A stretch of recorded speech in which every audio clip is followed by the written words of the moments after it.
그러면 초대교회에서는 이 헌금을 어디에 썼을까요?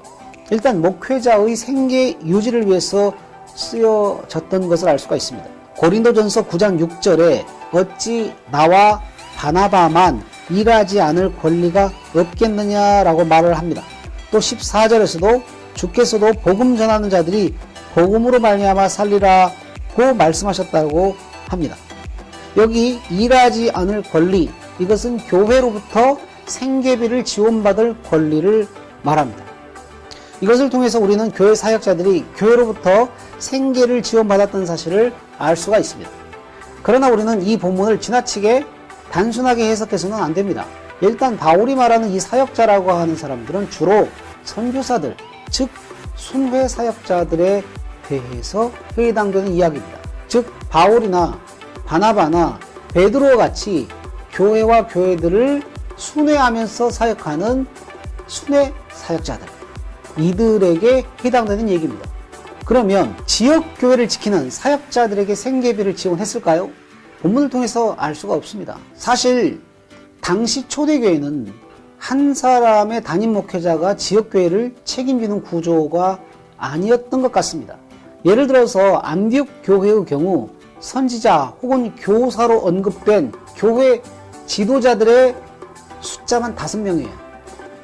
이들 중에는 분명 자신의 직업을 가진 사람들도 있었을 것입니다. 사역자라는 이유만으로 생계비를 지원받았다라고 보기는 어렵고, 사역자들 중에서 순회 사역자와 같은 경우 지원이 필요한 이들에게 제한적으로 헌금이 사용되었음을 알 수가 있습니다.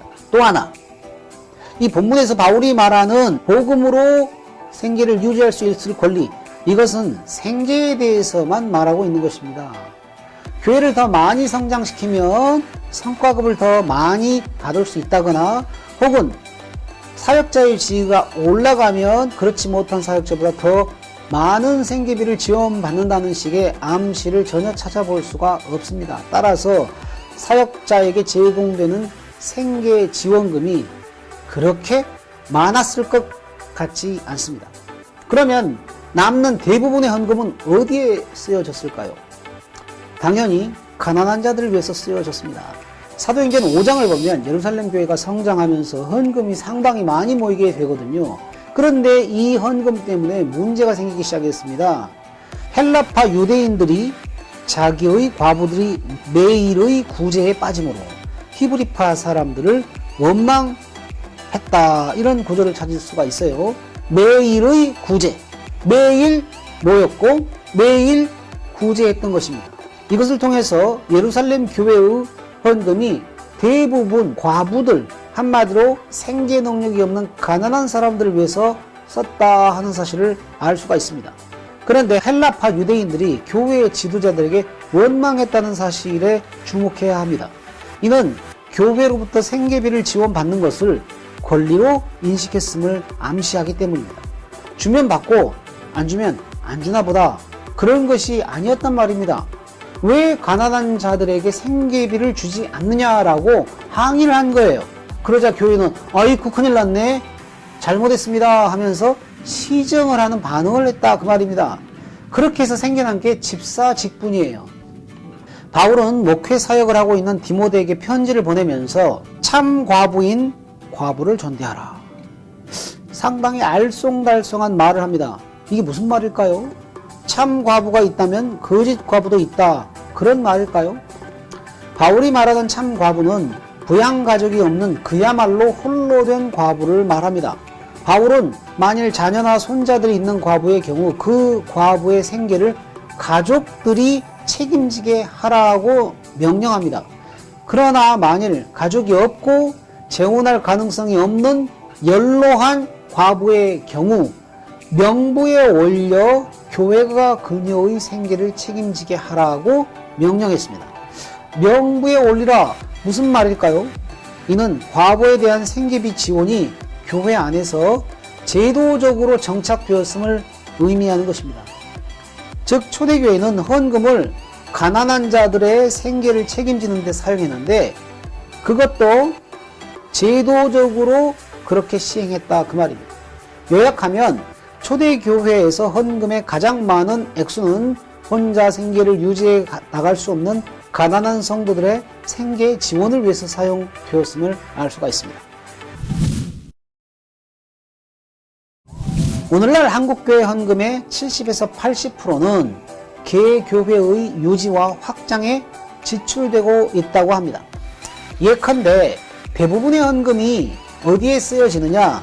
기존 건물의 유지, 관리, 리모델링, 확장, 혹은 새 성전 건축, 부동산 매입, 그리고 건축할 때 소용되었던 은행 이자 상환, 또 교회 안에 다양한 장비 교체, 다양한 행사에 들어가는 행사비, 그리고 목회자와 교회 직원들의 임금 등에 사용되고 있습니다.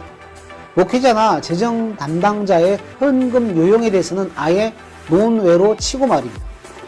이것이 가지는 의미는 무엇이겠습니까? 헌금을 교회라고 하는 기관의 공동기금으로 간주하고 있다, 이런 뜻입니다. 한 걸음 더 나아가서 한국교회는 헌금을 교회나 혹은 담임 목회자의 소득으로 간주하고 있다는 말입니다. 하지만 초대교회는 헌금을 이렇게 생각하지 않았습니다. 왜냐하면 헌금은 공동기금이 아니었기 때문입니다. 교회나 사역자의 소득도 아니었어요. 건물이 없었기 때문에 건물에 헌금을 쓰지도 않았고요. 목회자의 성과급에 사용되지도 않았습니다. 초대교회의 헌금은 하나님께서 주신 물질을 있는 자의 손에서 없는 자의 손으로 흘려보내는 것이고, 교회는 그 통로의 역할만 했을 뿐입니다. 한마디로 헌금은 부의 재분배였습니다. 부의 재분배를 통한 종말론적 공동체의 형성, 이것이 바로 초대교회의 헌금의 의미였습니다. 바로 이러한 헌금의 정신에 대해서 바울은 고린도후서 8장에서 이렇게 얘기합니다. 이는 다른 사람들은 평안하게 하고 너희는 곤고하게 하려는 것이 아니요 균등하게 하려 함이니 이제 너희의 넉넉한 것으로 그들의 부족한 것을 보충함은 후에 그들의 넉넉한 것으로 너희의 부족한 것을 보충하여 균등하게 하려 함이라. 여기서 주목할 단어는 균등입니다. 헌금의 정신은 부의 균등이라는 거예요. 성도 A가 여유가 있고 성도 B가 여유가 없으면 헌금은 A의 돈이 흘러 B에게로 가는 거라, 그 말입니다. 그래서 균등해지는 게 헌금이라는 거예요. 그런데 상황이 바뀌어서 B가 여유가 있고 A가 가난해지면 이제 B에게서 A로 헌금이 흘러서 균등해지는 것, 이게 바로 헌금의 의미다, 그 말입니다. 바울은 이러한 헌금의 정신을 광야의 만나를 주신 하나님의 뜻과 연결합니다. 기록된 것 같이 많이 거둔 자도 남지 아니하였고 적게 거둔 자도 모자라지 아니하였느니라. 하나님께서 만나를 주신 뜻은 모두가 똑같이 배부르게 하기 위해서라는 것입니다. 마찬가지로 하나님께서 모두가 똑같이 필요를 채움받게 하기 위해서 우리에게 돈을 주셨고 그것을 헌금해야 한다는 것입니다. 이 정신을 실천하는 것이 헌금입니다. 자, 이제 정리해 보도록 합시다. 11조가 율법이냐 율법이 아니냐, 세전 수입으로 11조를 낼 것이냐, 세후 수입으로 11조를 낼 것이냐, 이런 식의 논쟁을 하는 것은 핵심에서 벗어나 있어요. 특히 헌금을 많이 내면 복을 받느냐 그렇지 않느냐, 이거는 초대교회의 헌금과 아무 상관이 없는 그런 논의입니다. 프레임 전환이 필요합니다.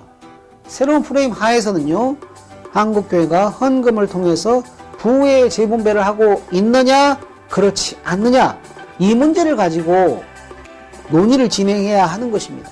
우리가 진짜로 토론해야 할 주제는 개교회 안에서 혹은 한국교회 전체의 범주로, 더 나아가서 세계의 교회라고 하는 그러한 범주 범위에서 생계를 제대로 이어가지 못하는 성도, 목회자, 이웃의 필요에 우리가 어떻게 반응할 것이냐 하는 것입니다. 감사합니다.